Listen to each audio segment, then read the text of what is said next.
This time I'd like to introduce our speaker tonight, Dr. Paul O.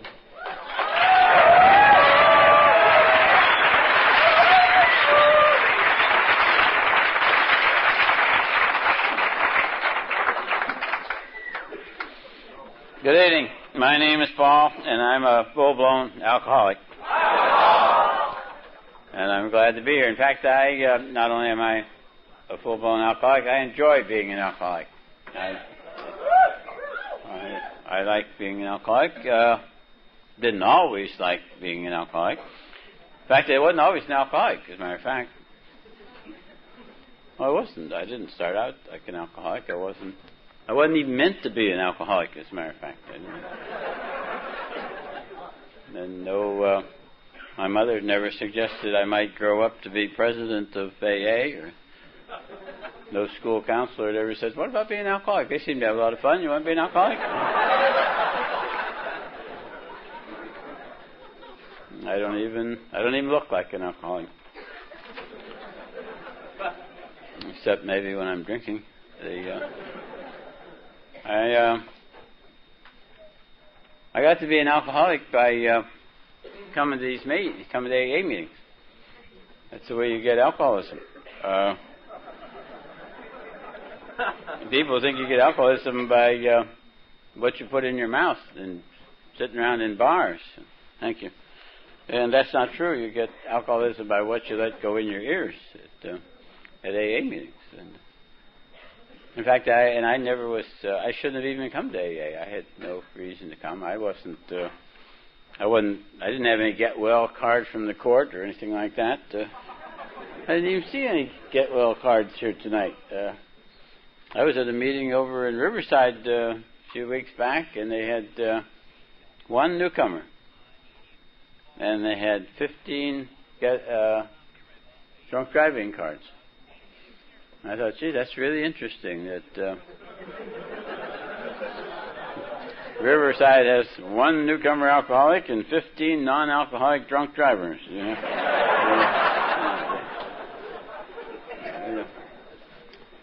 I didn't have to come here. I could have stayed where I was, but coming here was the only way I could get a pass to get off the nut ward of the hospital I was on the staff of. Well, it's not really all that funny. I was there by mistake. Well, it isn't funny. I was there. I had a brain tumor, and they missed it. There's nothing funny about brain tumors. You die from things like that. And in fact, that was my plan. I was going to die, and you'd all be sorry, by God. That just nut ward's a boring place to be. My God, they had a strange philosophy there. They thought that my life, they would help me improve my life by teaching me how to make leather belts. And, that made no sense to me that my life would be improved in any way if I knew how to make leather belts. And I didn't understand the philosophy. And besides, I didn't understand the instructions. And I still don't understand that. Well, I don't understand why coming to AA meetings had anything to do with leather belts. I've never seen any occupational therapy booths at any meeting I've been to yet. And yet I went to a few AA meetings, and I went back to that hospital, and I made one of the most beautiful pairs of moccasins you've ever seen. A pair of moccasins and a half a wallet. Beautiful moccasins, beautiful moccasins. You'd have loved them. I wish I could have brought them and let you see them. The workmanship was fine. They fit good. They wore good. I used to wear those moccasins every chance I got. And then the tongues would wear out, I'd replace them, and I repaired those things. 7 years. 7 years I repaired those moccasins. And I felt bad when they wore out, got to the point where I couldn't repair them anymore. Not bad enough to go back and make another pair, but but apparently my dear Al-Anon wife was afraid that I might go back and get another pair. And for my 7th AA birthday, my dear Al-Anon wife had my moccasins bronzed. And I love my bronze moccasins. Used to keep one at home, one at the office, so I could remember where they came from, thinking if I remembered where they came from, I wouldn't have to go back and make another pair. And I love my bronze moccasins. Even though they're not nearly as comfortable anymore.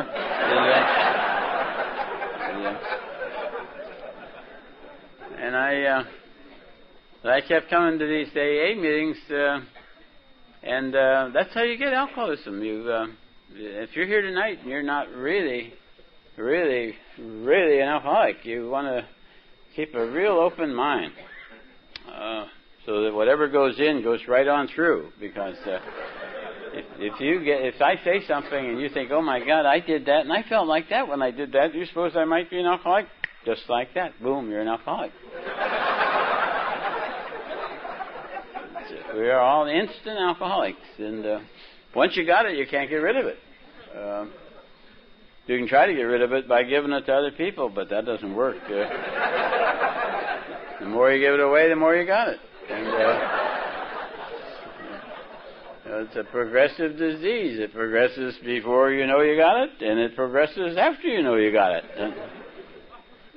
And of course, once you got it, you saw it here tonight. People, they said, "Well, the alcoholics, please raise their hand." And people are silly. They raise their hand, they wave, they yell, "Hoo, hoo, hoo," and they wave two hands. People go nuts doing that, and they're delighted to be alcoholics. And try that at a bar down here. You know?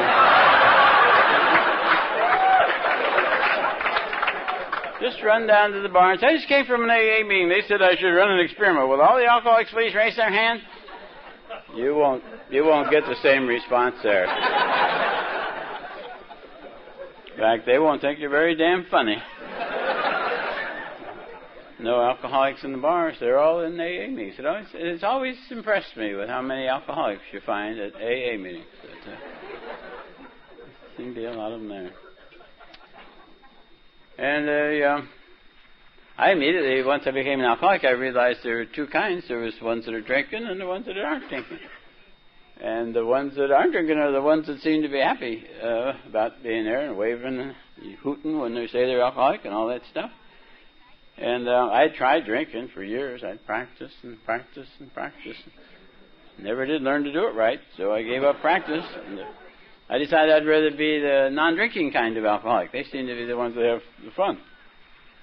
And I go around to the ones that were not drinking and seemed to be having fun and ask them, "How do you work this program? How do you stay sober? What do you do?" And I'd do the things that they did and not do the things they weren't doing. And I'd go to the ones that weren't making it and coming in and going out, coming in and going out. The research workers, God bless them. Yeah.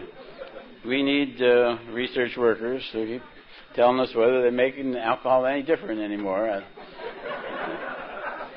Keeps me from having to try it. And ask them what they're doing and what they're not doing. And I didn't do what they were doing and did do what they weren't doing. And I found if you want to be a winner, you act like one. Act like a winner, you be a winner. Sure as hell, if you act like a loser, you're going to be a loser. It seems to me that drinking is something that we do, and sobriety is something that I do. I do sobriety rather than do the drinking. And but I had that problem in the beginning because if I wanted to be one of the non-drinking kinds of alcoholics, then obviously the thing to do is to quit drinking forever, ever. And I realized I had done that many, many, many times. And every time, absolutely every time I had quit drinking, I ended up drunk. Oh my God, this quitting drinking is really hard on my health. And here I wanted to be a non-drinking alcoholic, and I was afraid to quit because I was afraid I'd get drunk. Like I always had in the past. I didn't know what to do. And I certainly wasn't going to ask anybody. You can't ask anybody a question because the mere fact you ask the question proves you don't know the answer. Makes you look stupid. So you don't ask anybody. But I remembered a lot of dumb things I'd heard in AA. You hear a lot of dumb things in AA when you're not an alcoholic. I remember they talked about things like, if you don't drink today, you won't get drunk today. Now, any damn fool knows that. That's a stupid thing to tell anybody. You tell that to dummies from Skid Row, but you don't tell that to doctors, for God's sake. And they tell you things like, it's the first drink that gets you drunk. Now, that's a damn lie. I have never gotten drunk on the first drink. Never gotten drunk on the first drink. That's the silly things like that. One drink's too many, 1,000's not enough. But I didn't know what else to do.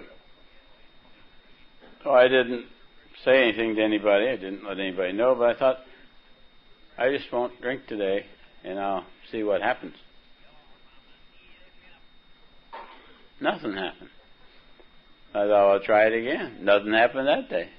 And nothing, I've tried that. It's been over 21 years now, and nothing's happened yet. In fact, I haven't been drunk since the last time I quit drinking. I just don't drink today. Today's a very important day for me. Today's the day I don't drink. Drank many yesterday. Certainly going to drink tomorrow. Don't know that I could keep from drinking today if I didn't know I was going to drink tomorrow. And when tomorrow gets here, I check the time, and if it's today, I won't drink today.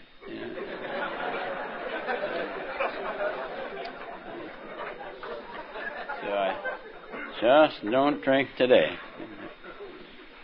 And I'm glad to be here at such a large, and not the fact it's large, but enthusiastic. I'm really impressed with this meeting. And all the newcomers, my God, there's a lot of newcomers. I want to welcome the newcomers. And the good news is you'll never have to drink again as long as you live, if you don't want to, if you're willing to ask for our help. And the even better news than that is you'll never have to drink again as long as you live, even if you do want to, if you'll ask for help. The bad news is that you may drink again. But even worse news than that is you'll never enjoy it again.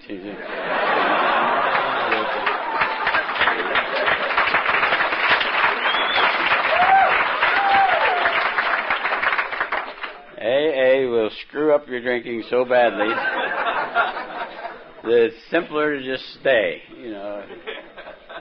the fun is gone. You'll never enjoy it again.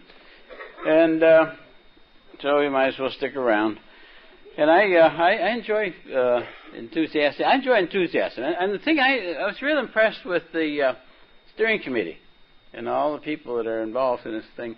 In fact, I'm sure there's a connection. I'm sitting there thinking, I bet there's a connection between the tremendous energy in this group, the enthusiasm and the love and the energy that goes into this thing, and the fact that they're so service-oriented, and that you're announcing service things, anonymity breakfast, and that you have all these people on the committee and all these people involved. That's service stuff. And then the thing about the seventh tradition.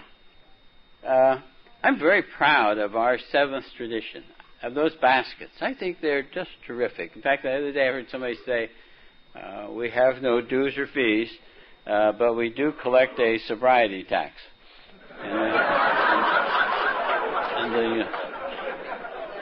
And they had baskets to collect it in. I was talking to a guy today, and he's he's on the program, and most of the people I talk to are on the program, and he plans on winning the lottery. And he was telling me what he was going to give so much money to this organization and so much money to that organization, and he hadn't decided how much of the money he was going to give to AA. I was proud to inform him, it's my understanding, that he can't give a large sum of money from winning the lottery or any other source to AA. You can't buy your way into AA. You can't get sober and get rich and give it to AA so AA will be rich. Or if your parents are rich and they're so delighted that AA got you sober that they want to donate millions to AA, AA will not take it. We not only do not solicit funds from outside sources, we don't even accept them. And we are self-supporting through our own contributions at meetings, essentially. And I'm very proud of that. You have to be a drunk to contribute to Alcoholics Anonymous. We're really self-supporting. I think that's just terrific, and I'm delighted that we do that. We do. That's why you never see AA is listed as United Way or anything like that. We do it we go on our own, and I guess I'm repeating myself, but I'm delighted that we are self-supporting. We take care of ourselves. Well, after that little sermonette, now where do I go? Anyway, I ended up getting sober, becoming an alcoholic, and then getting sober. And then I restarted. I thought at AA you're supposed to figure out how you became an alcoholic. Seems like everybody says that. In fact, there's an article in the front page of the Lifeline, which is the Orange County Central Office monthly newspaper, a reprint of an article where the guy was concerned because somebody in AA said, as others have said before him, that they became an alcoholic by drinking too much for too long. And his contention was you can't become an alcoholic by drinking too much for too long. You only become an alcoholic if you happen to have the background that allows you to have the disease that means that you're an alcoholic. In other words, like the book says, it's an allergy of the body and a compulsion of the mind. Now, I got here, I had no trouble at all remembering the allergy of the body or identifying with the fact that I reacted peculiarly to that drug. But I never had to me, the compulsion was a secret.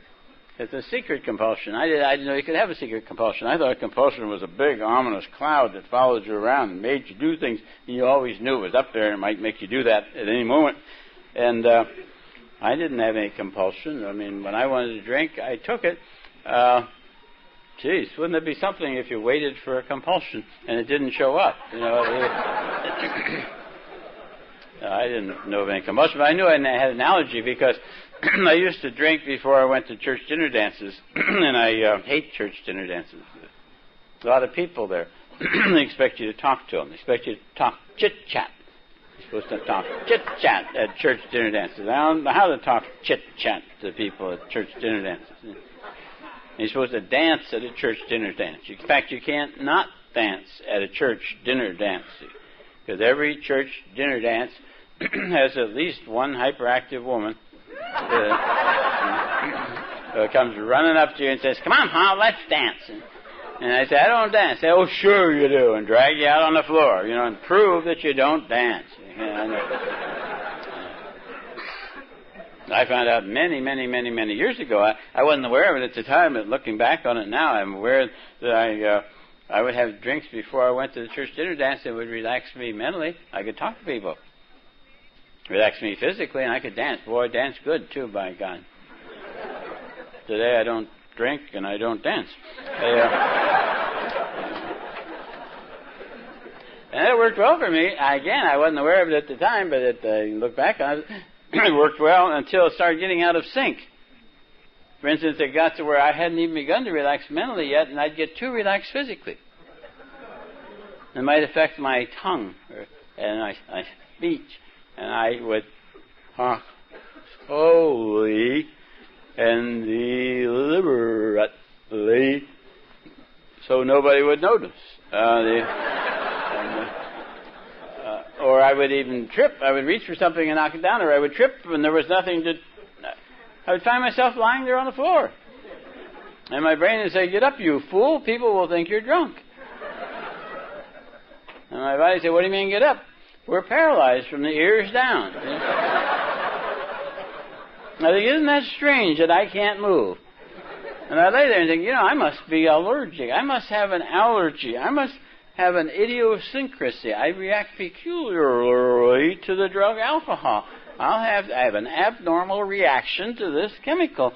There's something wrong with the way my body metabolizes this. I have a peculiar reaction to this. I wonder what that is, and I'll have to ask somebody about that someday. I never found anybody to ask, because you can't trust people. They're very prone to not knowing more about you do and say, "Well, if it affects you that way, why don't you just not drink it?" And I didn't want any dumb suggestions. I just wanted to know why I was allergic to it.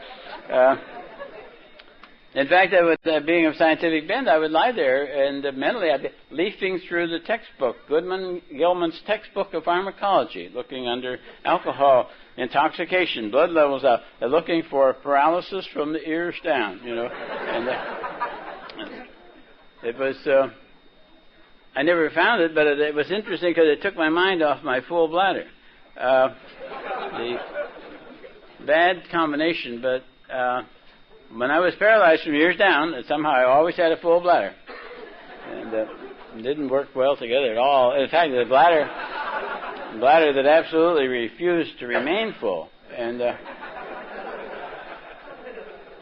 bad part about that is that I always have had poor bladder capacity. It's a bad combination to be an alcoholic with a poor bladder capacity. I see several heads going up and down.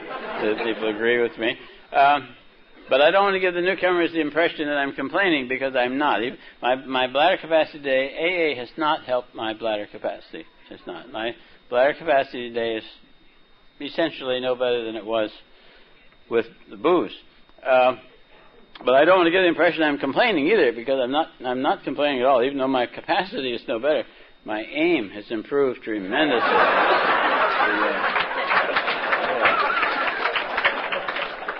Really. And that alone is almost worth quitting drinking over. I like that. I like the fact that my aim is better. Max likes that too. In fact, it's hard for your macho image when your aim is bad. Especially when, as a kid, you used to be able to write your name in the snow. I guess.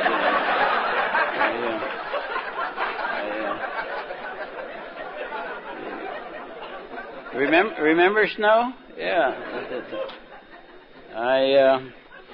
Anyhow, that part's better.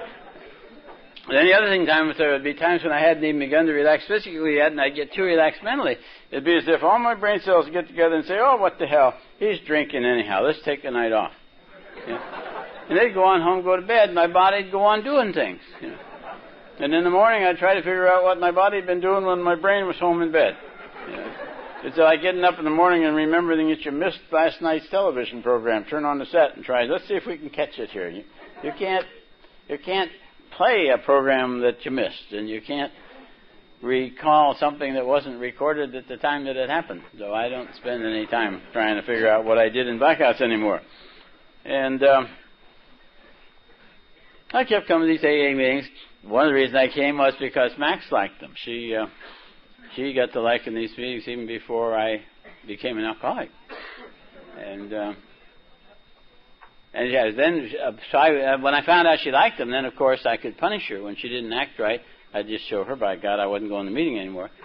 And she showed me. She got in the car and drove. We were going to meetings. I lived in Anaheim. We were going to meetings in Laguna Beach, so we wouldn't run into anybody we knew. And 21 years later, I've run into everybody that goes to Laguna Beach, so they won't run into anybody they know. And she would get in the car and drive down the freeway. She couldn't even drive freeways, but she would drive down to Laguna Beach to go to the meeting by herself.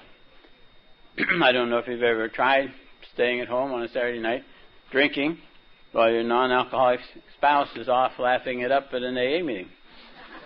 That I found it boring, and I had to go back to the meeting and see what she was doing. And that's how I ended up going to one meeting too many, turned into an alcoholic. And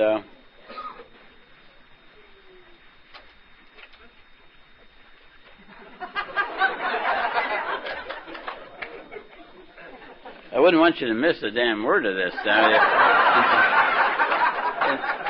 fact, how far back do you want me to go? My name is Paul, and I'm an alcoholic.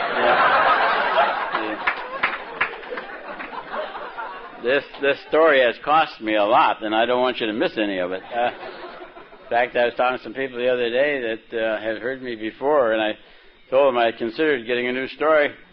And I thought, hell, the price is too high. Screw them. They can listen to it again and get some patience and tolerance if they've heard it before. Anyhow, what was I talking about? Was anybody listening? I wasn't. The Al-Anon wife. There's an Al-Anon was listening.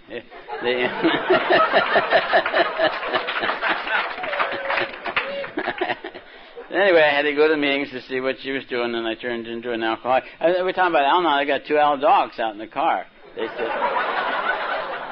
Lily and Sabrina, they said to tell you hello. They've been with us all weekend. We didn't just drive down here tonight. We've gone to a couples communication workshop on the weekend, and we took the dogs with us and found out they won't let dogs in the place. And besides, there's no heat there. And God, we left last night, and we came down and stayed at Howard Johnston's, where they like our dogs. We've been there before. And then we spent all day going around San Diego and having a good time. And we had some friends with us from Seattle, and we dropped them off at the airport and then came on over here. So we're having a good time. But they're on the car. They haven't been home since Friday. And they said, tell you though, as I said, Lily and Sabrina, they go to all of our meetings that we drive to. They go to more meetings than a lot of people that are trying to stay sober. They have nicer personalities than a lot of people that are trying to stay sober. Have you heard the story that I stole it from Father Tom W.? When Max and I are going places to meetings, we listen. We get a lot of tapes, like from Ted. We have a tape library, and we listen to tapes on the way to meetings. We listen to tapes of meetings on the way to meetings, on the way home from meetings. And we were listening to some tapes of Father Tom's, and he was telling a story about the once in his life that Hitler drank and got drunk. He said he was reading it in Mein Kampf, that Hitler and some other young soldiers had gotten hold of some booze one night, and they drank it, and Hitler got drunk. And the next day, Hitler felt terrible. And he decided, that's ridiculous. He's not going to do that ever again. He decided he'd never, ever drink again. And he never did. Hitler never drank again. And Tom says, and I give you Hitler as an example of an alcoholic who doesn't drink and doesn't go to meetings.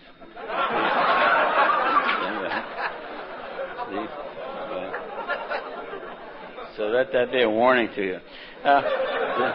He also had said something about you needing few words for something, and I got to thinking about that. And we got to this thing about sponsorship. Somebody was telling me earlier today that somebody had asked him to be their sponsor, and I was delighted when they said they agreed to do that. But very commonly I'll hear that. Somebody will tell me that somebody else invited them to be their sponsor, and I said, well, what did you say? And they said no. They said no. And I said, why the devil would you say no to being somebody's sponsor? And the answer is almost always the same. They say, well, I didn't think I knew the program well enough. I said, what the hell do you mean you don't know the program? What do you want to do, go to sponsor school first? That's how you learn to be a sponsor.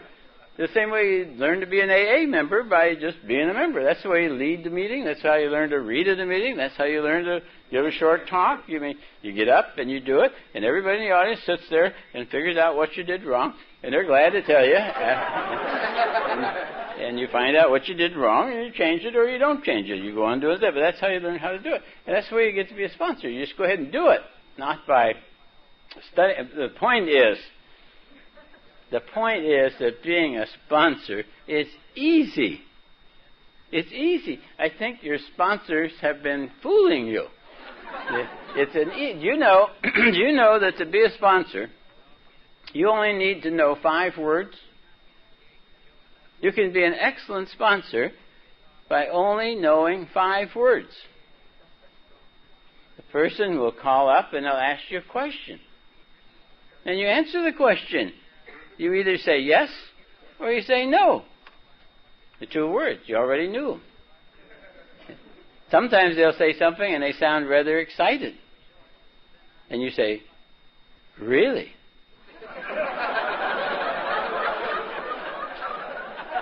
Now, sometimes they call from Cloud 9 and they're really excited.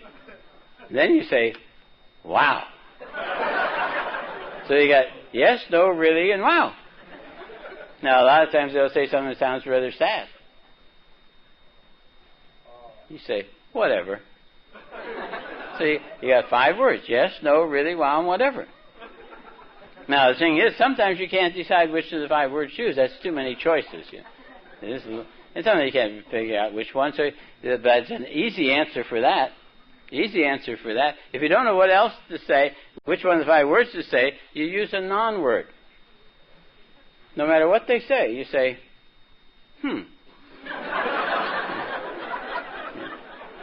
Now, with practice, you can ask a question. You can say, You can get all kinds of inflections into It's really, you got 5 words. Yes, no, wow, really, whatever, and a non-word. That's all you need. Now, it's true. I can tell that I can feel the vibrations. That you're worried. You're thinking there are going to be times when it isn't that simple. There are times when it isn't that simple, but it's even easier. Yeah, really. What happens is people will reach the point where instead of just sniveling, they want to know what to do about the problem. They're not just whining because they want to hear themselves whine. They really want to move into the answer, and they want to know what to do about the problem. Easy. Easy. You just pick a number from 1 to 12. Say, work that step. Any number will do. Doesn't matter what the problem is. Doesn't matter whether it's a sex problem, a money problem, an in-law problem, a relationship problem. No matter what the problem is, you just pick a number from 1 to 12 and say, work that step. What happens is they disappear. They disappear, and then one of 2 things happen. They either come back later and say, oh, I have the most wonderful sponsor. Or they don't ever come back. Especially if you pick the number 4. There's something about that number. There's something about that particular number that people don't like. But either way, your problem is solved because you don't want to try to sponsor somebody who doesn't want to work the steps anyhow, because that's what it's all about. That's what sponsorship is. You sponsor somebody through the program, through the steps. And the only thing is, if you're going to do that, it might be a good idea to do the steps yourself. Anyhow, sponsorship is easy. I remember sitting there one time before my 7 months were up, before I went to that one AA meeting too many, and ended up as an alcoholic. And this gal, I think it was a gal, stood up there and she said of herself, she said, I was judging me by my intentions, and the world was judging me by my actions. And I was sorry she said that. And I have always been very, very proud of my intentions. I've always had good intentions. In fact, as I've often told the story about Amadeus, I don't identify much with the movies and the people in the movies, but I remember the movie Amadeus. Remember that? Where the Salieri was a musician, and he was the guy in the beginning of the movie he was the guy in the beginning of the movie who attempted suicide. And at the end, he was giving his blessing to the other people in the insane asylum because he had gone crazy because God wouldn't make him famous. He was a hard-working guy. He was a good musician. And all he wanted was for God to make him famous. And when he got famous, he was going to give all the credit to God. And instead of making him famous, God made this little squirt, jerky guy, Mozart, famous. And it drove Salieri crazy, literally. I identified with Salieri. I identify with him. I don't like to travel, but I was willing to fly to Sweden or Denmark or wherever it is where they give the Nobel Prize in medicine, and they were going to give, the king was going to give me the prize for discovering the cure for cancer, high blood pressure, common cold, a few things like that. And that was going to make me famous. But when I was famous, I was going to give all the credit to God. So I was going to make God famous. All it required was for him to make me famous first. And that would be easy for him to do. All he has to do is tell me these scientific facts that he already knew anyhow. And I thought it was very easy for him to do that. I thought it was a real bargain. But he never bought it. He not only didn't make me famous, he made me anonymous.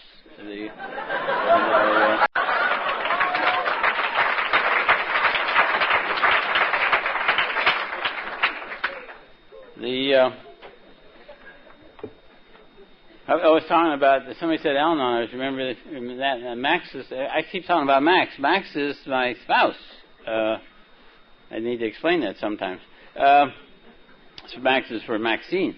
And we've been married, we're in 1989 now. The end of this year, December 2nd of this year, Max and I will celebrate our 50th wedding anniversary.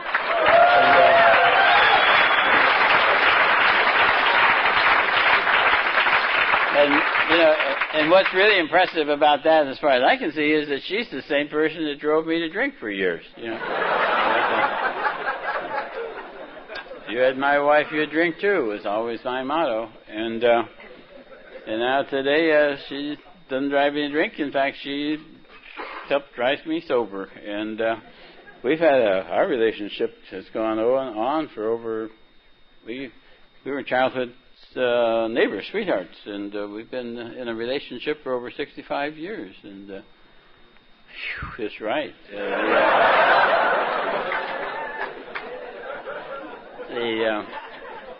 The interesting thing about that is that the young people today, the young people of today, just don't have what it takes to put together a relationship like Max that I have.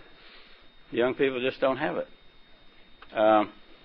For one thing, you've got to be very, very old. And we're getting younger all the time. The program keeps getting us younger. Anyhow, I ended up in AA, and I admitted I was an alcoholic during that time. They like that in AA. You notice that? They like for you to say you're an alcoholic. I remember I said my name. Oh, he said his name was alcoholic. He said he was an alcoholic. Wonderful. Clap, clap, clap. I thought, God, these people are easily amused. I admitted it, but I didn't. I knew it wasn't true. And finally, one day, I accepted the fact that, my God, I really am a mild alcoholic. I had an allergy to alcohol that made me an alcoholic, but I wasn't a drunkard, a Skid Row bum, a wino, a lush. I wasn't a lot of these other things, but I was an alcoholic, even though I hadn't had any choice in the matter. And now what are we going to do about it? And I think at that time, the question is, what did I accept when I accepted my alcoholism? And it seems to me that the word acceptance means that somebody offers you something and you take it, you accept it.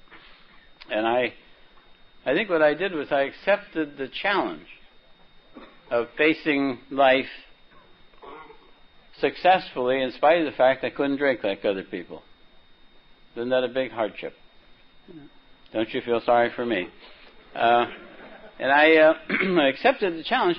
And I think the interesting thing is, I think when I accepted the challenge of being an alcoholic and staying sober anyway, I think I moved from the role of being the victim of life to being the hero in my own life story. It seems to me that life asks each of us at every moment of every day, what role do you want to play? The show's going to go on, and you can either be the victim or you can be the hero. But the thing keeps moving. And I'd been a victim all my life. As I just said a few minutes ago, if you had my wife, if you had my practice, if you had my problems, if you had my work, I was a victim of life. And when I accepted my alcoholism, I accepted the challenge of moving into the hero role. In fact, it seems to me that when I accepted my alcoholism, I moved from thinking about the problem to being able to take some action with the problem. I went from a state of powerlessness to a state of power because I was not working alone anymore. I had the power of this whole room. The power of the love in this room, which brings me to the question of my own feeling or theory or explanation that I give myself as to what an alcoholic is, what alcoholism is, what chemical dependency is. To me, alcoholics, chemically independent people, are people who, whether they want to or not, generate a great deal of love, but lack the ability to express it. They can't express love, and they can't not generate it. And the pressure builds up and builds up. And we put chemicals in to try to suppress it. And it seems to help, but it doesn't. It makes it worse because it compounds the communication problem. And the pressure continues to build up. We not only can't express love, we can't accept it. So the people that live with us, the people that love us, can't express their love either. And they end up with the same symptom.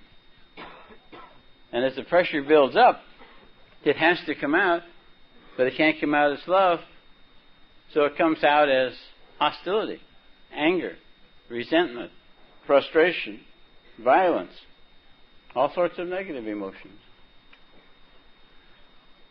What do you do with a deal like that? Go to a doctor, they give you more chemicals. We've already tried them all. I took pills. Never became a pillhead, though. I mean, pillheads take pills deliberately to get high and stuff like that. I never did that. In fact, you ask any doctor how somebody got addicted to his pills, and they'll tell you two things. One thing is none of his patients ever got hooked. And the other is that the patients only get hooked on pills by abusing their pills. I never abused any pills. Don't even know how to. I know about sexual abuse, verbal abuse, wife abuse, spouse abuse, child abuse, but I don't know anything about pill abuse. How do you abuse a pill? You throw it down on the floor and stomp on it. You throw it up against the wall. You talk mean to it. You dirty, rotten little pill, wouldn't you? I always treated my pills with respect, by God. In fact, I even had that little special pocket. That's a pill pocket. The little pocket inside the big pocket is a pill pocket, or you can keep your pills and you can take them as you need them. You have to be careful where you carry pills. You carry your pills over with your change, and somebody says you got change for a quarter, and you say, "Oh yes," and you go like that, and they say, "Oh, you carry Nembutol around in the daytime." So you move your pills over where your keys are, and you go to get in the car, and you take your keys out. Quaalude runs down the street, faster than you can run. You can't get in front of it to stop it, and you can't step on it, or you might abuse it.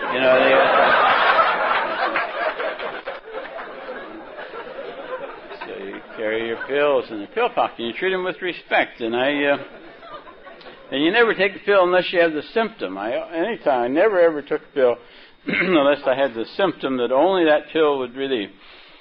Or either had it or I could feel it coming on. And so that every pill I ever took was medically indicated at the time and taken according to directions and prescribed by a doctor. And I never abused the pills. That was an interesting thing too. Because, I didn't have a drinking problem, I had a sleeping problem. My problem was always sleeping. And I was one thing to give up alcohol, but then I had to give up pills. And I had to be willing to go to any length to not drink. I could not have any limits on my sobriety. I was willing to go to any length, whatever it took, to not drink. And it was the same way with pills. I had to be totally willing to literally die from lack of sleep, but not take anything to make me sleep. That was the only way I could ever get off the pills. And I used to go around and tell the groups about that I had become willing to turn my will and my life and my sleep over the care of God. And I was willing to die from lack of sleep, and I wanted everybody to know I had done that, so that if I did die from lack of sleep, they'd know who to blame, And God's reputation was on the line, by God. And thinking of that, it reminds me that it was an effective way for me to take the third step. the third step prayer. I remember going before at that time I had 3 home groups, and going before each one of them individually and saying, I want to take the third step. And to me, the third step and the third step prayer is like a contract between me and God, and I want to take it with you as my witness. And I recited the third step prayer with them as my witness. And that helps me to stay with the contract.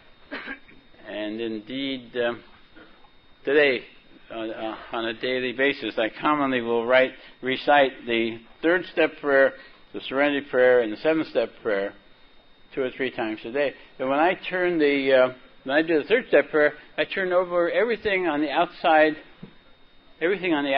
world, I turn over to God. And when I do the 7th step prayer, where it says, my Creator, I'm willing that you should have all of me, good and bad, I turn over my defects of my personality, everything on the inside. And when I've done those 2, the third step and 7th step prayer and the serenity prayer, in my mind, I have given up my right to criticize, condemn, or complain about anything or anybody or anything that happens that day. And doesn't mean I don't complain, but I've given up my right to complain. In fact, I have trouble getting along. When I have trouble getting along with Max, I will put her in on the 7th step prayer. And I'll say, my Creator, I'm now willing that you should have all of me and Max. Please remove from us every single defect of character that stands in the way of our usefulness to you and our fellows.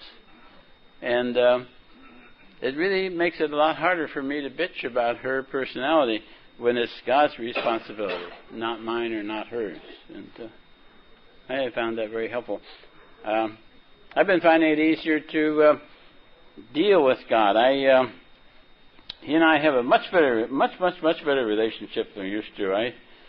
I tell him, I'll pedal and you steer. And for God's sake, watch where you're going.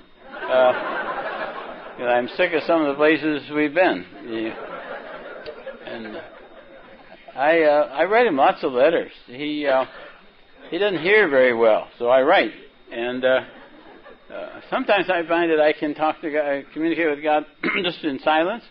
Sometimes it's by talking out loud to him in the car on the way to work. He rides to work with me every day, except on the days when he forgets.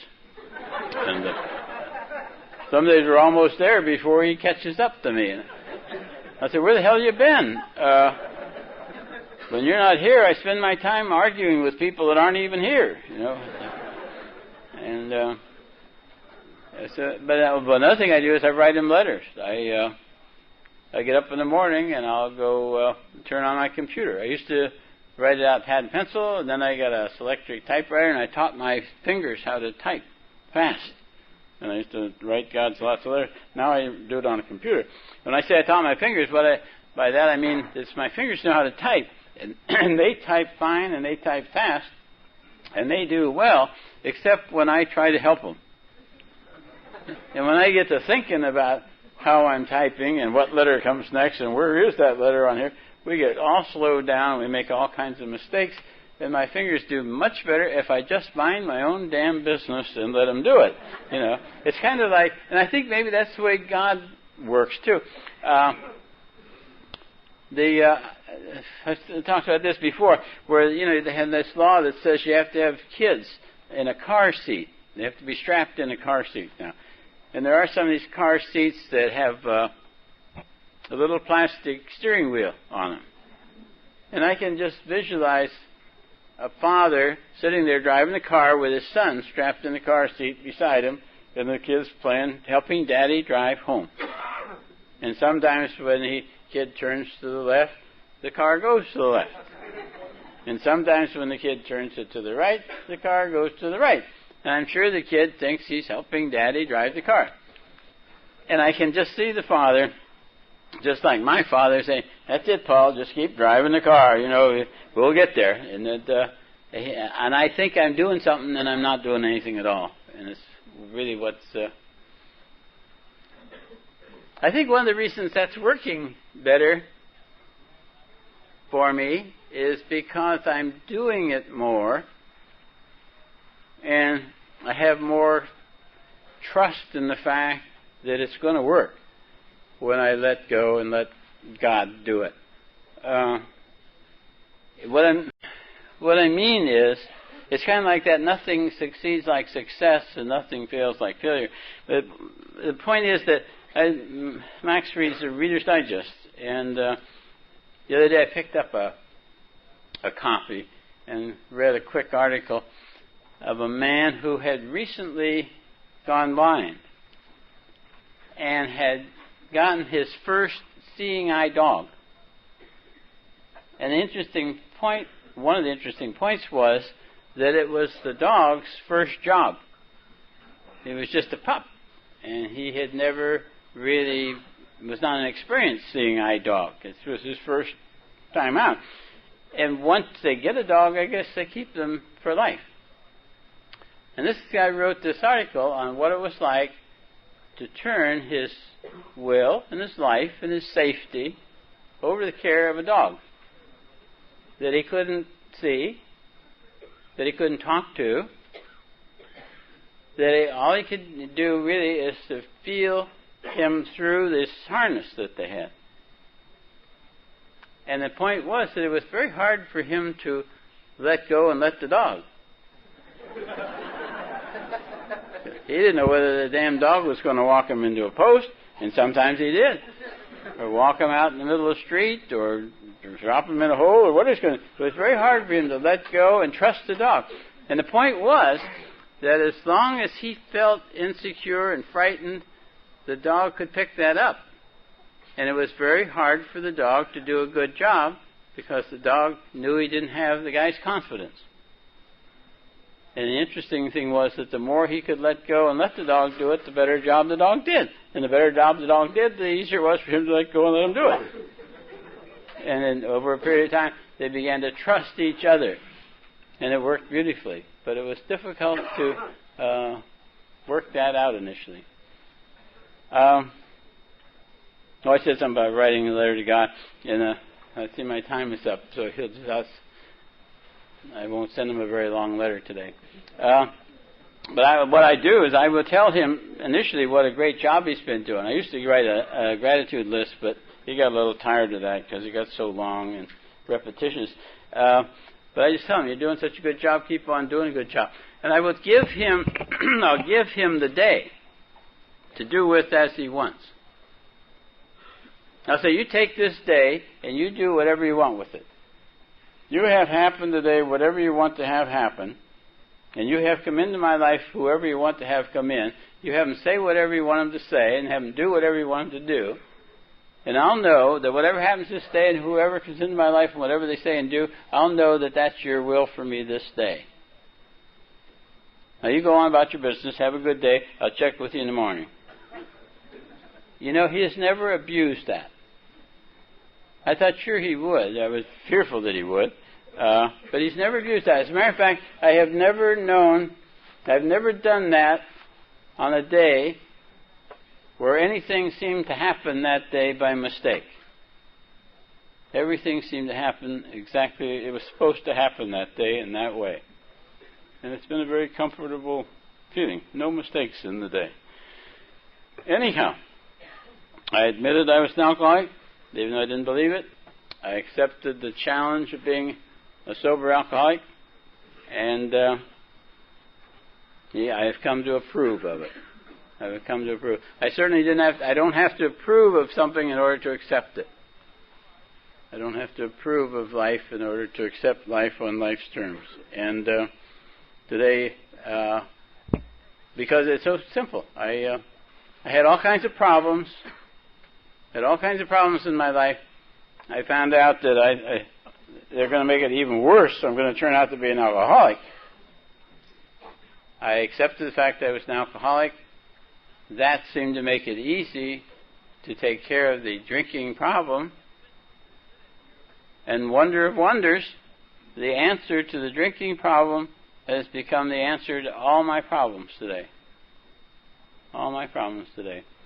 All my problems and all the problems of anybody who comes to me with a problem today. The answers the same. The answer's in this program. The answer's in the steps. So I'm absolutely delighted to be an alcoholic. I think being an alcoholic is terrific. I think everybody ought to be an alcoholic. Some days I think maybe we're going to make it,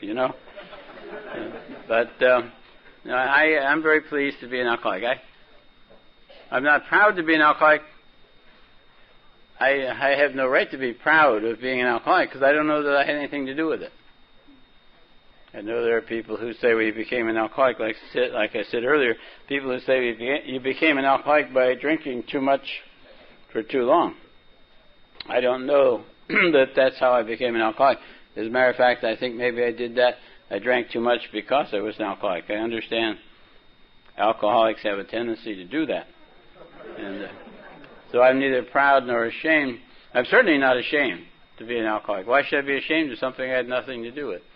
So I'm neither proud nor ashamed to be an alcoholic. But I'm mighty proud. Mighty proud. Mighty proud indeed to be able to be a part of a group like this, to be a part of Alcoholics Anonymous. I think that's absolutely fantastic. And I thank God for AA, and I thank you for my sobriety. Have a good year.